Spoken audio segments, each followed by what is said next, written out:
It all keeps adding up. I think I'm cracking up. I just paranoid. I watch myself. And I went to a Welcome to You Are Not Alone! Ooh. There's people here. They braved the cold just for us. They were like, if I want to get trapped in a blizzard, I want to do it at the Magnet Theater. Woo! Welcome, guys. This is nice. There's love in the air. Yeah. And cold in the air. There's a lot of stuff in the air. There's probably diseases. Yep. We're feeling Influenza, mostly. Yeah. I'm sorry, I apologize to anyone who has flu. So, this is an uplifting show about depression. We are your hosts, Grant Goldberg. And Aaron Gold. Thank you. Yeah. Applaud for that. What you're going to see tonight are a myriad of essayists reading personal stories about their experiences with depression or anxiety or mental illness or... You got it. Yeah, the willies, whatever. The willies? Is that, Yeah. Because that's when you get like, ugh. It counts. Okay. Improvisers will then do scenes inspired by these pieces. All for you here. It's a one-of-a-kind show. It'll never happen again. Well, this show will happen again, but not this exact Yeah. show. Yeah. Does anybody not understand what improv is? But I made the show, so I'm on the cast. Yeah, we're going to get this started with our first essayist. Please welcome Amanda Rothman.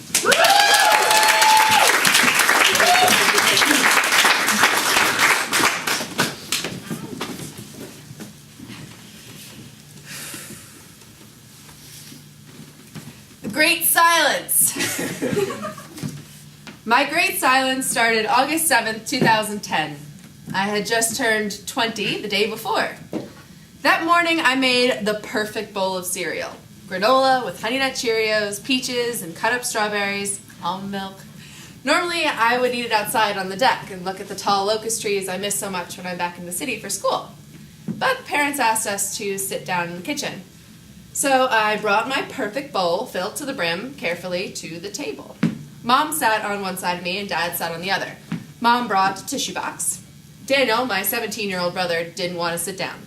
He stood about 6 feet from the table, pacing. I took a bite of my cereal. It was perfect. Then Dad says, something, your mom and I are getting separated. Mom makes some quick sound of disagreement, and Dad amends with, divorced. Something that happens to me nearly every day is someone will say something and I will hear a ridiculous nonsense thing that super did not happen, and then 2 seconds later it'll process and I'll have understood the original message. Those 2 seconds are like flashes of an absurd alternate reality that whooshes by and leaves me with a good joke, essentially. Oh my god, you're never going to believe what I actually heard. In those cases it's funny because it's not true. But I heard my father. Yet I was still waiting for that sense of clarity after the absurd alternate reality had done its whooshing. I kept waiting. When you get bad news and you're sad, that's not depression. But when you get news that splits your silly reality of 20 years and a single day down the middle like the foundation of your family was built on a fault line hidden by suburban sod and you hung suspended over the canyon like your second spoonful of perfect cereal in front of your mouth as your mother says, "Oh honey, don't stop eating." And you release into a heartbroken anger hole so deep to say anything would be like screaming from the bottom of the ocean. My depression is like being under too much water to speak, too submerged to form words, and shame keeps me there like the lead life vest my parents put on me after putting on their own. It's sad the things you can see when you're grown. I stopped talking to them. I stopped talking in general because I would cry spontaneously and so robustly, and Amanda Rothman never cries. She's super cool and not like those crazy emotional girls that no one wants to be around, or like her mom. Mom is one of those walking fish who refuses to believe they're of the water. Dad is a simple fish who's never heard of water. I started my junior year of college just ferociously napping. Dad would call and ask what was wrong, and I would say, I'm tired, and he didn't press harder. Mom invited a new guy to Thanksgiving, and when I asked her why, she said, because I like him. I was at the bottom of the ocean, and I couldn't breathe, but I didn't die, and I needed light more than I needed air. My friend recommended Deborah. Deborah's chair was bigger than mine, and she had a little footrest, and I thought, do therapists really sit so much that they need footrests? I didn't want to cry in front of her. She hadn't earned it yet. So I stared at her footrest as I waited for her response to, my parents are getting divorced, hoping she would also ignore my convulsing stomach and cracking voice. Deborah didn't solve anything for me. She didn't drag me onto the shore or call and yell at my parents, but with the words, why are you so disconnected from your emotionality? She gives me a lantern. I didn't know what that question, and specifically emotionality, meant, but figuring it out has been my guiding light, helping me to dive deeper, to charge that cool Amanda sea monster. You know what's great about people thinking you have no negative emotions? People think you're super nice. Why did I want people to think I was super nice? Because I didn't feel safe. I didn't feel valuable. I never felt like just me was enough. Deborah held the light to my shame. It's why I kept my anger from my parents. I thought it would destroy our relationship. Like I would be in the wrong for how much I actually hated them. You know, Amanda Rothman maybe sometimes cried, but she certainly never hated. My little brother did all that angry stuff. I was the good daughter. And yes, I am still working on that. It comes up in all different ways. My water hasn't gone anywhere and isn't going anywhere. I still find myself keeping my anger from my parents and other people, especially men. But I notice it now. And sometimes I even say, hey, that thing you did, I didn't love it. And that always feels like an awesome day. It's infuriating that Deborah died of cancer a year after I met her. I think she would have been proud to see me still swimming and talking out loud, repeating what I vowed. Don't use a man as a shroud. Your emotions are right and always allowed. Thank you.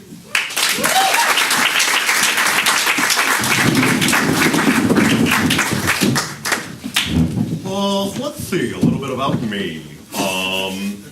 I love swimming. I'm really into jigsaw puzzles, and I am definitely not a fish. So, what about you? What's investment banking like?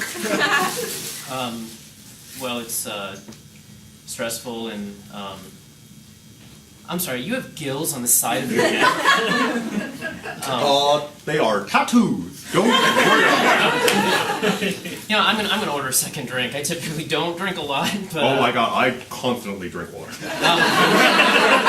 I feel like if I didn't have it, I'd die. I'm being dramatic. But anyway.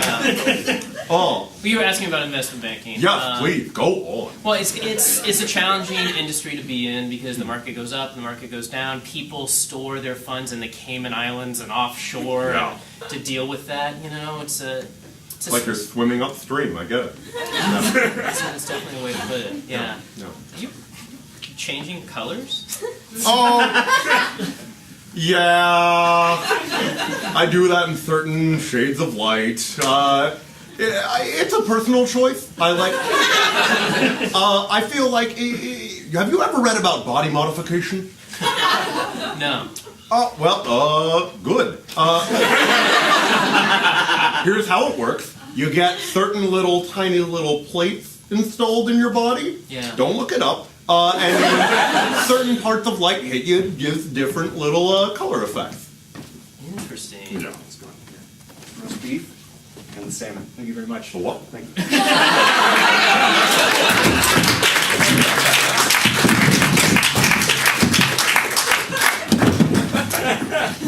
It's the perfect day. What could possibly go wrong? We're about to get a major earthquake. What? We're about to get a major earthquake, the weatherman said. Does he do that now? Yeah. I consider earthquakes weather, don't you? I mean, they're not going to have Artie doing traffic covering the earthquake. Yeah, you're right. I mean, God, They don't have a seismologist on staff. yeah. It's like seismologist? Yeah, it's like an earthquake doctor. Oh, I thought. Does he make earthquakes feel better? No, I mean like a PhD. Oh, yeah. I don't know. Whatever. Earthquake, schmurthquake. Earthquake, yeah, you know. Nothing's gonna get me. You know, down. we can handle in our first month here in LA. I think we can handle our first earthquake together. Did you need a napkin? No, just wear it. Okay. I'm gonna get you a bib. We don't want to ruin our first. I'm gonna get you. I got you a bib that says "First year in LA." Oh, that's so right. I know, right? Here, let me. Okay, just okay. Yeah, all right. Well, it's a babies. I'm gonna put that into there. and We're gonna hope for the best. So, how's the job hunt going? Cause Oh, you know, found a job. it's a perfect day. It's a perfect day. What are you doing now? Right now? Yeah, I mean, well, like, what will you be doing? Well, I'll probably go watch some TV after. No, for the job you got. Oh, that far in advance? Yeah. Let's see. I'll probably be talking with customers and folding shirts and cooking the books. I think they said that. Like- oh my God! It's When you say cooking the books, like.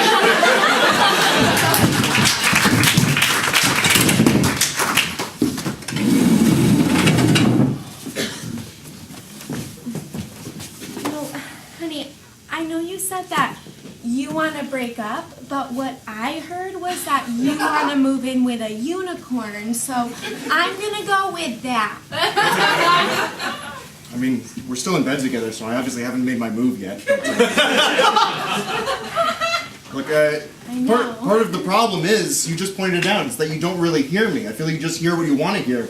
Lollipop, gumdrop, swimsuit. Yeah, I heard all of that this morning. I said I'm leaving you. No, you said lollipop, gumdrop. Molly, swimsuit. I said I'm leaving you, okay? I can't stand this. No, you said porcupine, tree trunk, and light bulb. Where are you going? I don't know, man. My mom's... You had a stroke. No. Yeah, I'm sorry. I'm afraid you're doing very You well. want to marry me? Yes. Oh my God, this is the first time this has actually happened. Oh, I'm sorry. I think I had a stroke.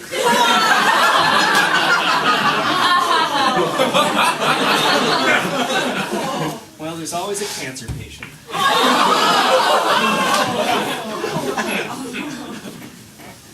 Oops.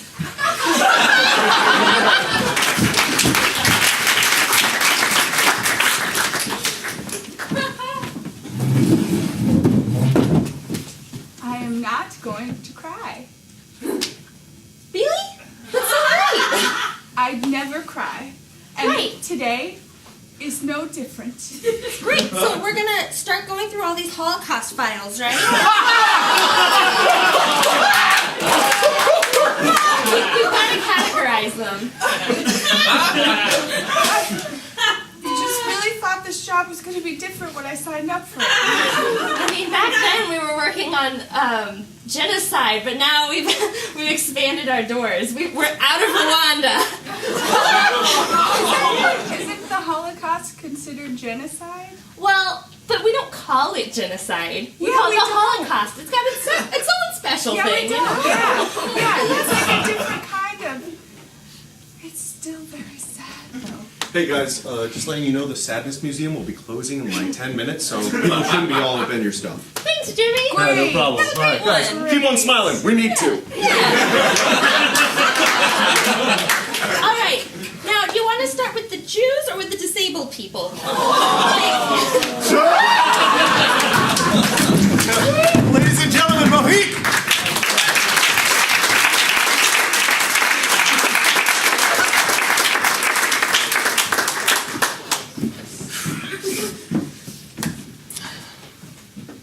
Hello, beautiful people.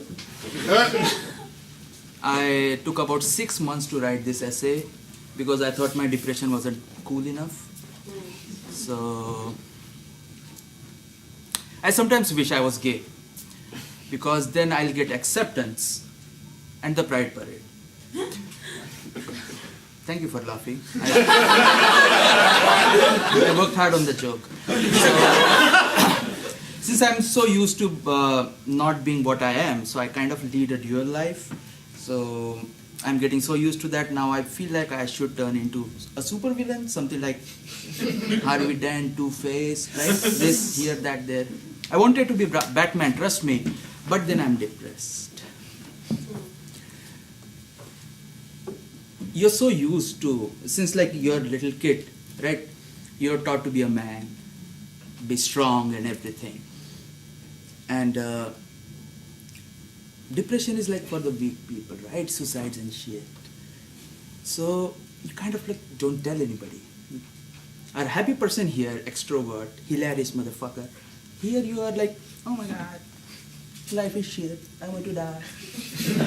and not like the teenage girls, oh my god, I want to die, but like you really want to. It's like like that becomes a fucking escape, you know? So it's like I'm doing my yearly review, oh my god, I did nothing much this year, so you know what, it was so good to just... And life is a bitch, it keeps giving you reasons because it doesn't have to be something specific like, oh my god, my girlfriend left me or my father died or something like that. But it's like a vague, but you still just like, sad is your normal now. And then what happens is, you cannot really tell anybody. Because well-meaning people, they don't understand. Like you tell somebody that you are battling depression for the last 10 years, and you know how they respond? You should meditate. Breathe in, breathe out, smile. Because you know what's coming next. You should exercise, this, fucking that. You cannot tell your friends because they have never done that shit. I mean, they have never explored that. So it's like explaining a poor man what's a Bohemian Rhapsody is. Right? You're a poor boy from a poor family. Did I say deaf man? Anyway. So people don't understand. You cannot really tell anybody. Well-meaning people, you don't tell your mom because kind of she's dealing with your father's depression. And his best friend, you don't want to be dragged, this, that. Life is kind of turned to shit. But then, it's like this. You're playing soccer, right? And no amount, with a broken ankle, and no amount of drills, exercises, discipline, motivational speeches would make it work, would stop the fucking pain that happens on every fucking step. So you bottle that shit up, nobody understands. But you have to remember this. Well, you are not alone. and the shit your life is, it's fixed by a couple of dollars worth of pills. Wake up in the morning, your mornings would be better than your evenings, pop a pill, and kind of like works out. So you might be broken like me, you don't have to be. Get help. Thank you.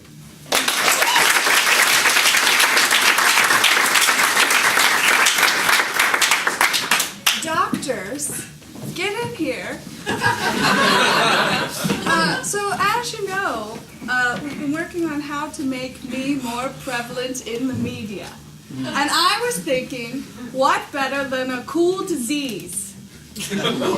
You know, like someone who's got a cool disease right now. Selena Gomez. Oh, does she have a disease? Yeah. Chlamydia? Shh. That was a funny joke. She's got lupus. Now I don't even really know what lupus is, but look, she looks great. We know what lupus is. It comes from ticks, when you get bitten by ticks.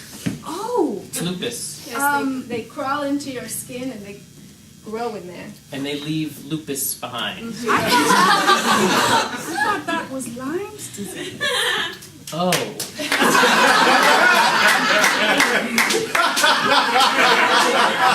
That's why you lead us. That's me, Angelina Jolie. So I was thinking maybe I could, the breast cancer thing worked out great for me for a while. I didn't have it. I don't know if you were aware. I got my boobs removed. Yeah, no, we don't. We don't talk about it when you're around. That's right. Don't you ever do it. But now I need something new, something to really keep everyone on their toes. Everybody. Whooping cough. I think that might be cool. Angelina, we just need to get some patients in here and take some pictures of you working with patients. Let's do that. Well, luckily enough, I put an ad up on, Craigslist? I did. Oh my god, I'm so excited to meet you. Yeah. Let's see what's wrong with you. Oh, I can tell you I have no bones. Oh my god. Yeah, I just have like a wire frame, like Gumby. What a brave young man. Tell me, do you have parents? I did. Do you need to be adopted?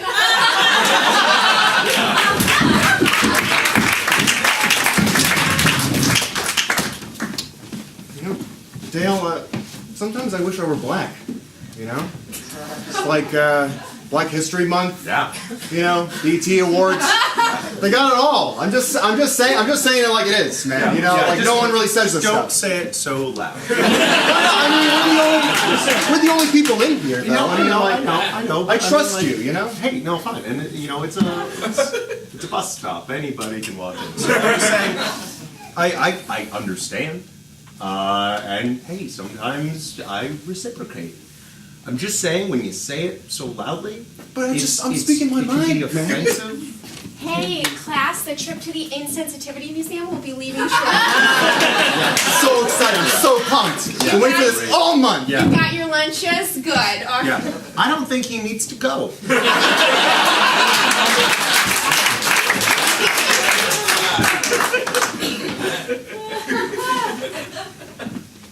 Mortimer! I've said it once, I've said it before, and I'll say it again. You are a part of this family, and you will grow up and become a supervillain.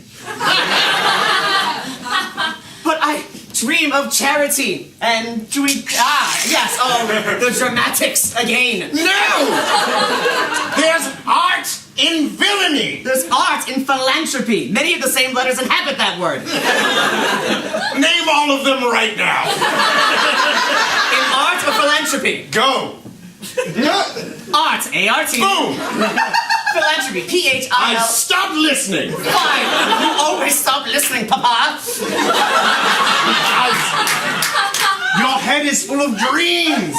It needs to be full of pain, death, chaos. Like providing clean green energy for everyone on the planet. That is the opposite. That is the opposite. Papa. See that? Yes. That was anger. That's good. Do that That more. makes me so angry that I want to provide clean drinking water. Where is the logic step in there? It just... wait. I've got it. This made me so incensed with anger that I'm going to provide art and music to every public school. Why? Why do I do this? Why would you do that? See, I'm as confused as you are. How is the doomsday device coming, Papa? It's good. Thank you for asking. It's a slow burn.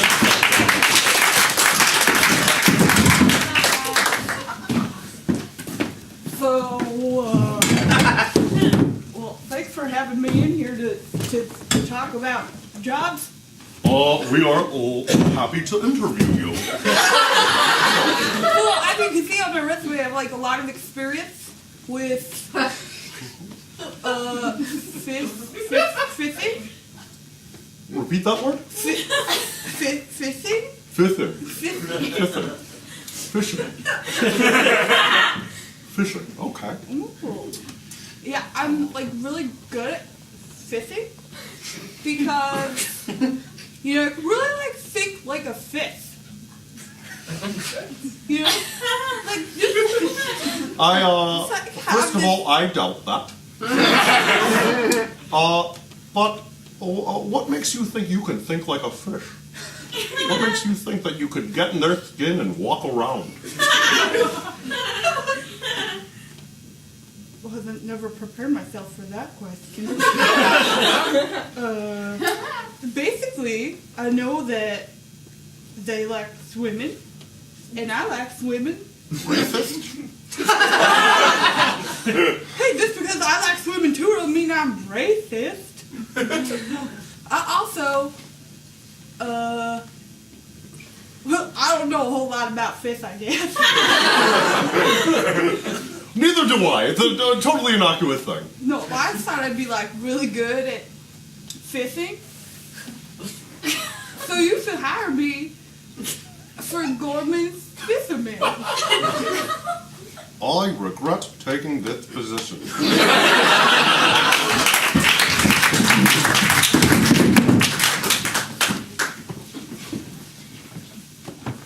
Hey, you can see over here, there's going to be a 5-day forecast for fissures and just all kinds of. There's going to be a nuclear holocaust within the next couple of days. I'm sorry, is she allowed on the set? They weren't supposed to take this public. It's not take your daughter to work day. Can someone get this kid off the? You take this public. Boy, you're going to cause unnecessary panic now. No, this is all real, okay? I was right the first time. I know it's real. I know. Excuse me, ma'am. What qualifies you to Sorry. to comments about the weather? I'm the transportation manager who told you guys not to clog up the highways. More people are going to die in their car. You're not even talking about traffic. Should I mic them? Talking about the fissures. I don't know. Should we cut away? Am I still on? Oh, fissures. So you don't know. Hey, weather guy, why don't you get in there? I thought we were all focusing on her for a little because she's a manager. Fissures, giant crevices. Oh, I didn't mean to let everyone know that the whole thing's just going to fall apart. It's the United States of America. People need to know this. No. Ma'am, please tell us your credentials. We'd like to give you a CG. I have a PhD in seismology. You're gonna need a little makeup before you get on your camera. She can just do it. I'll give her the jacket. It's fine. Here, now. I don't want your jacket. Get out there. This is gold. You didn't see any of this. There's nothing wrong. There's nothing gonna go wrong. Oh, I've been rolling live this whole time. Oh, there's nothing wrong. Nothing wrong. No earthquake's gonna come. No, everything will be fine. Stay. Rumble, rumble, rumble, rumble, rumble, rumble, rumble, rumble, rumble, rumble, rumble, rumble, rumble, rumble, rumble. I think I got the boom in the shot.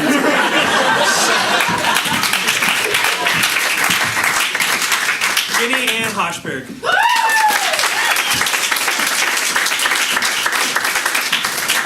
I'm going to tell you guys a little fairy tale. Once upon a time, there was a little girl with long brown hair, big brown eyes, and lots of friends, and she loved to give hugs to everyone around her. One day, this little girl had to move because she lived in a dangerous area that had too many shootings happening at night. This little girl also had two magical fairies named Mommy and Daddy who protected her, told her that she was beautiful, and loved her very much. When they moved, the little girl had to leave all of her friends behind and attend a new elementary school. And at first she made new friends, but then they turned into mean goblins and started bullying her because they thought she was weird and looked different because of her long brown hair and big brown eyes. And as the little girl grew older, the goblins continued bullying her.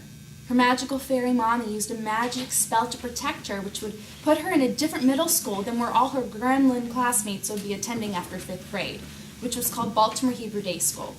Her mommy told her, "If you're bullied by anyone at BHDS, then they will be banished from the land forever." And the little girl was super excited to finally be in a safe school environment. And at first she enjoyed her new school until one day, an evil, wicked witch named Lacey came to BHDS. And Lacey envied the way the little girl's magical fairies loved her and cared for her because she came from a very abusive home. A dark storm cloud formed over the school, and the evil witch made the little girl's life a living hell. She cast a demonic spell on the little girl's friends and teachers, turning them all into goblins who bullied her. And this would break the little girl's heart into a million pieces and cause the little girl to come crying home every day after school to her mommy. Her magical fairy wanted to protect her from Lacey's evil spell, but no matter how hard she tried, the curse could not be removed. And everyone turned against the magical fairy and the little girl, and this was the worst time in this little girl's life. While this was happening, the little girl's magical fairies were going through a very intense separation, and an evil monster had possessed the little girl's mind, named BDDD, Body Dysmorphic Disorder. A demonic, twisted beast which causes people to despise themselves both physically and emotionally. It distorts the reality of their actual appearance and can lead people to turn to plastic surgery, eating disorders, and also suicide just to change themselves. And back at the cursed school, the little girl was bullied so intensely that her mommy had to put her in a different school for her 8th grade year. And unfortunately, this would also be where all her goblin classmates who were bullying her were currently attending school from 3 years ago. The little girl's BDD had caused her to despise her physical appearance so much that she wouldn't even be able to look at her own reflection in the mirror. And if she did see herself, she would wince at the first glance. At 14, she plucked her eyebrows so thin till they were barely 2 lines on her face because she only saw the most ugly, hairy beast looking back in the mirror. Later in high school, the taunting by her evil goblin classmates continued, and one even told her to jump off a building and kill herself. The evil BDD forced her to blame herself for being bullied, telling her, "It's because you're ugly, fat, and extremely annoying that you're being bullied." She lived in constant, obsessive fear of being annoying to people. And at 15, the little girl with the long brown hair and big brown eyes tried cutting herself as a form of punishment for the years of bullying she brought upon herself. She also tried to hang herself, hoping that if she died, then her classmates might finally accept her. And as she hung with a tie over the bathroom shower crying, a mystical voice told her, "Stop, little girl with the long brown hair and big brown eyes. Things will get better in the future. I promise, don't do this." That voice stopped her from trying to commit suicide, and at 16, her BDD monster had introduced her to bulimia, and age 17, it introduced her to anorexia. She had no friends, so she would spend all of her time exercising at home every day after school and during the weekends. She was almost skin and bones, and yet she still thought she was ugly, fat, and extremely annoying. Eventually, this girl would graduate from the nightmare of high school and would study at the Community College of Baltimore County, where she would once again be bullied, this time by her theater classmates. And as the bullying continued, her BDD monster grew louder and more vicious. And the little girl had gained a bit of weight, and she felt like her magical fairies who told her she was beautiful her whole life would finally see that she was truly a fat, ugly, and annoying beast. Eventually, the little girl would lose the weight due to the stress of being bullied, and she would also graduate and transfer to an even more horrific place called Towson University. This time, the little girl with the long brown hair and big brown eyes had been given a wonderful gift called her Screen Actors Guild card, something that her fellow theater classmates at TU would resent and hate her for a long time. This little girl also started exercising at her school gym to help her deal with her body issues, but as quickly as she started, she had to stop due to spraining her hip, spine, and ankle while falling downstairs. She was put on crutches for 2 months and was able to exercise, and her BDD monster took total control over her mind and body, forcing her to care less about her body healing from the fall and obsess over becoming fatter than she already assumed that she was from not exercising. The monster bulimia returned to her life. In her mind, she thought if she weren't so fat and ugly, then maybe her gremlin classmates would stop bullying her and accept her for who she was. One night at a college party, she asked her biggest bully at TU, a red-headed skinny beast named Donald who always lived in his big brother's shadow, "Why don't you like me?" And he replied, "It's because everyone hates you here." The little girl with the long brown hair and big brown eyes began crying, and Donald yelled at her, "Why do you think everyone hates you?" She replied, "Because I'm fat and ugly?" Donald screamed, "No, it's because you're extremely annoying." Then he continued yelling at her as he left the room, taking the only ounce of confidence she had left inside of her with him. The little girl felt cracked like Humpty Dumpty, except no one was there to help pick up the pieces. She was fearful most of her life of people finding her annoying, and her worst fear came true. No one liked her because she was annoying. Her BDD roared inside her head, taunting her, "I told you this is why you've been bullied your whole life. Everyone finds you so incredibly annoying." It took this little girl's entire 2-month winter break to build up her emotional and physical confidence again. The little girl's bulimia continued to attack and harm her, and the pattern of binge eating and purging was a constant pattern in her life. It all started out the same way. At first, she would overeat past the point of being full, then she would go to a bathroom in secret and throw up whatever she had in her stomach. She would be crying as she purged and wonder how long she could keep doing this. Her throat would be burning in pain with each purge, and the vomit would always slosh against the toilet seat and the floor, so while crying, she would have to clean up the vomit. When she started to become bulimic, she would use her finger to help her gag, and then she researched online other techniques of how to purge without her fingernails turning yellow from the vomit. She used toothbrushes, and over time she learned how to control her gag reflexes without ever having to actually stick anything down her throat. The warm feeling of vomit coming up from her stomach became a familiar feeling to her, like an old friend. It was the best diet she ever had. She would never gain weight no matter how much she binged. And she told no one that she was battling such an evil monster, not even her magical fairies. She was fully aware of the harm she was putting her body through, and one day after purging, she decided she couldn't keep putting her body through this harm and made a promise to herself and to God that she would stop doing this to herself. It would not be fair to her magical fairies, which loved her, to continue making herself suffer. And the little girl found a powerful, magical wand of confidence and banished away her BDD and bulimia to a land far away from her body and mind. And from that moment on, she finally stopped torturing herself for being bullied all those years and realized that she was not annoying. And if any monsters thought she was or tried to bully her again, she would use her wand of confidence and make them disappear. The little girl's magical fairies continued to love her, and after years of despising herself, she finally loved herself for who she was, a beautiful, wonderful, and kind person. The end.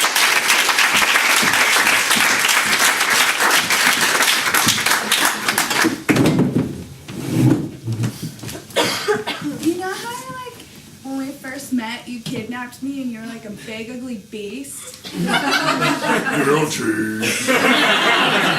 And now you're like turned back into a prince? Yeah. Kept the voice though. It's a weird curse. I'm not getting it out, but I'm happy. I'm happy. Me too. Oh, Belle.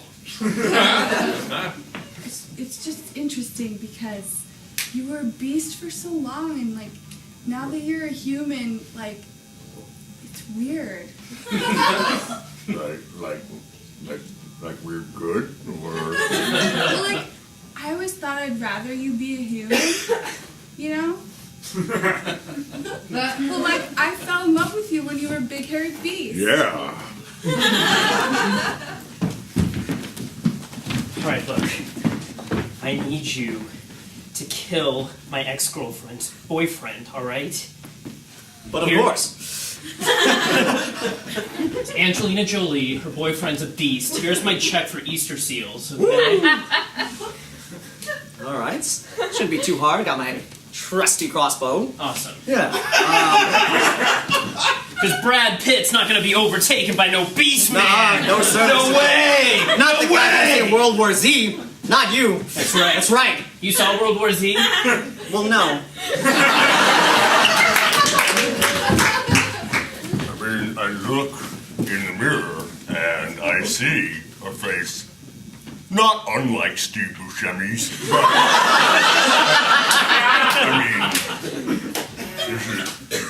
is this really that much of a step down?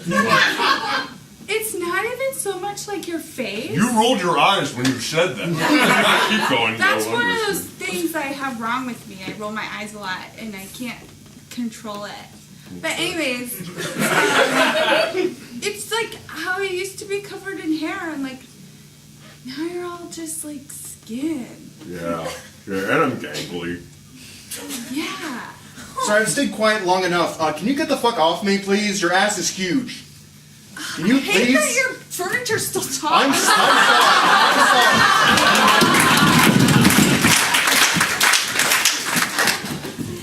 Okay, SAG new members, congratulations. Congratulations. Our president of SAG is here to give out your new membership cards.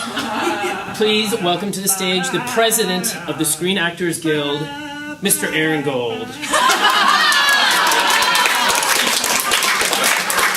So one at a time, we're going to have the new members come up here, and the president, Mr. Aaron Gold, is going to give you your new Screen Actors Guild card. Congratulations. Do not kiss all these people. I'm going to try not to, Do not but kiss them. my lips are very puckered.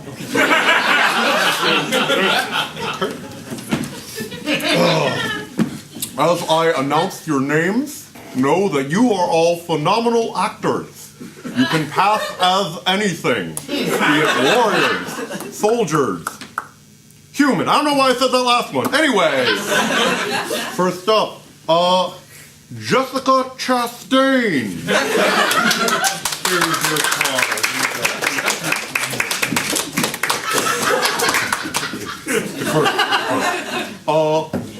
Jessica Beals.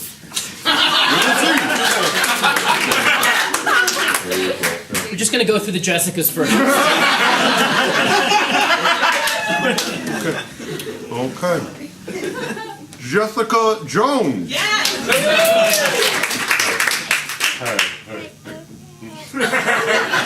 Don't fight it. Don't fight it. And that's the last of the Jessicas. Okay, and we've got a stack of Timothys. We'll get to them later. Right Is it too here. soon to give a speech? It's clearly up to the Hey, president. you're the actor now, so here's the mic. Jessica Beals. With a Z. I was really just wondering. I didn't know what I would. Okay, well, if you don't have a speech prepared, let me know, because it is a pain to move. All right. Gonna start it on the Kates now. Hey, I got a speech. Yeah, it's your old buddy Grant Goldberg. What's up? What's up, superstar? Hey, this guy's an asshole. Right? Left me for nothing. Let me on the streets. Grant? Now, time for Dougies. Oh, Grant, just I'm fucking drunk. I'm fucking drunk. No. Grant, no, like.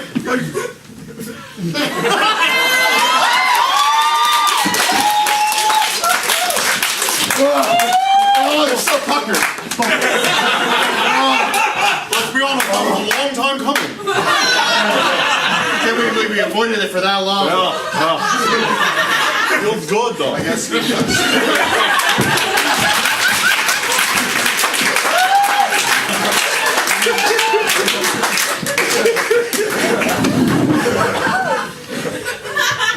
Now, children, many people ask me why I've been involved with reading to children, and it's because I find so much joy in doing so much good. Now, I'm going to tell you a story about an evil wizard named Papa. Didn't want any children to do good. Oh, he was a cruel, malevolent wizard. He was a bad, bad man. But he was able to raise a wonderful son that gave free cable and internet, yes. There's an evil wizard named Papa? It's Slavic. Yes, next question. Related to Voldemort? Probably. That's how bad he is. Whoa. Yeah. He's bad. He's bad. Yes. Are we allowed to ask questions through the whole story? Yeah.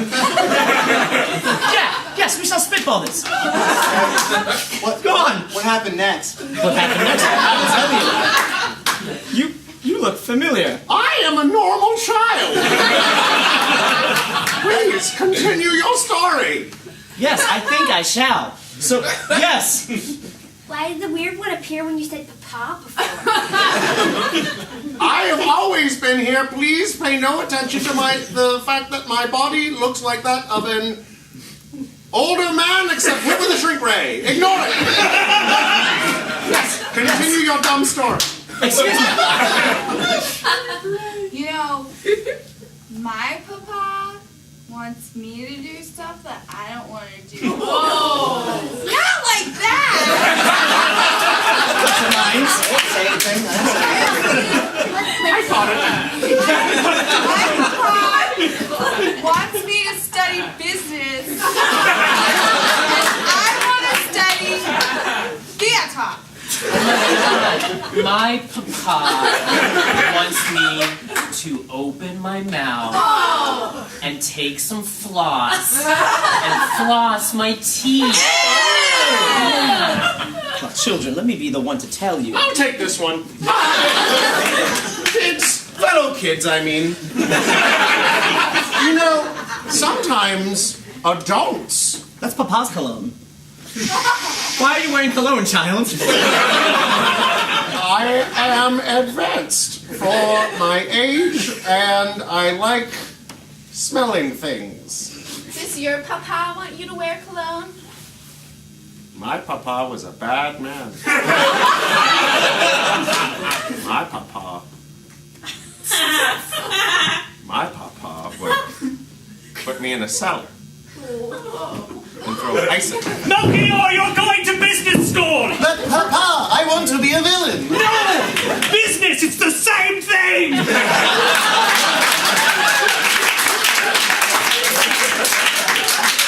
No, papa, some businesses are good. No! No good businesses! Not in my house! Or outside of my house. Most of the businesses are! But business is so tied up. Okay, congratulations, Wharton School graduates. You have received your MBA. Here to give out your diplomas is the president of the Wharton School, Mr. Grant Michael Goldberg.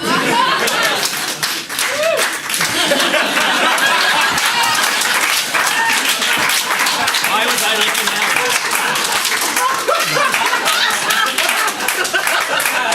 it? Please, it's all yours. Where's this for again? They've received their MBA from the Wharton School. It's a really great school. Hey, you guys like basketball?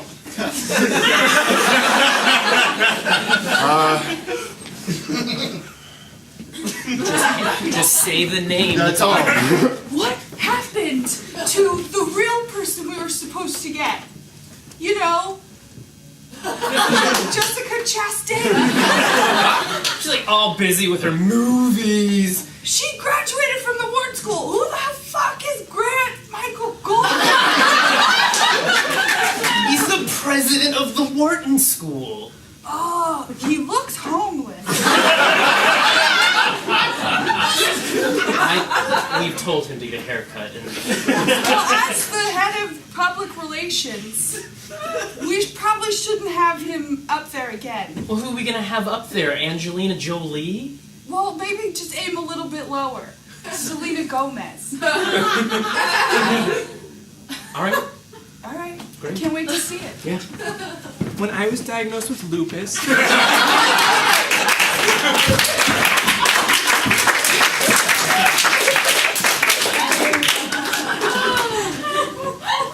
So, I'm not sure if anyone is out there watching. I don't even know if this station has power, but you should know already the apocalypse happened. You know, there's a big crater right about here. You know, but I have my job back, so things are looking up for some of us. But I got my cereal. You know, if you can just find, some way to survive, scavenge, there's going to be some light precipitation maybe on later this week.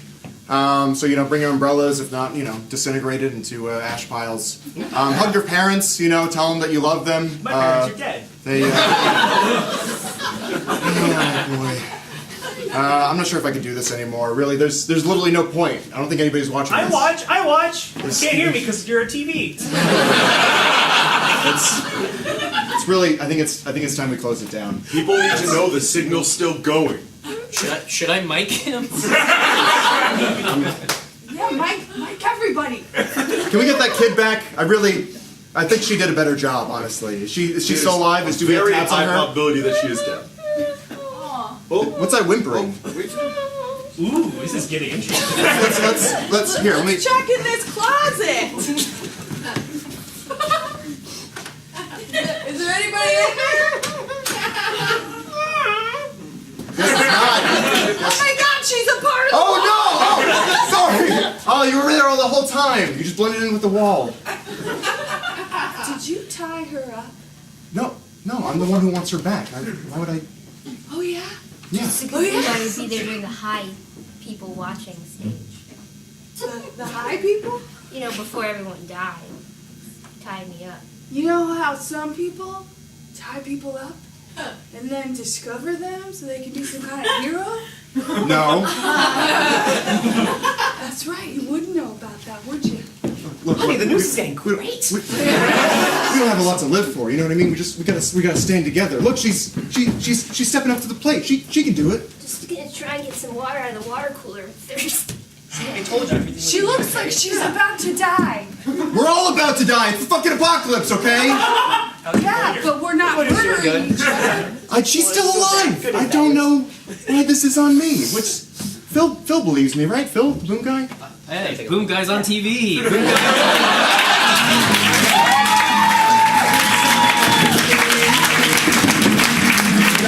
That's our show!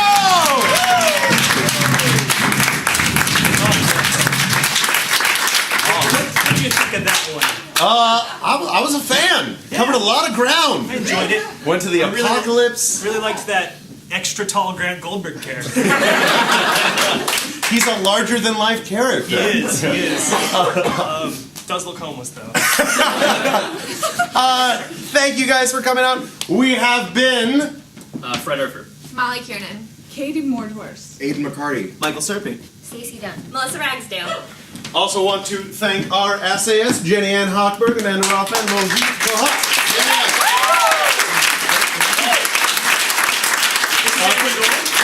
Greg Goldberg.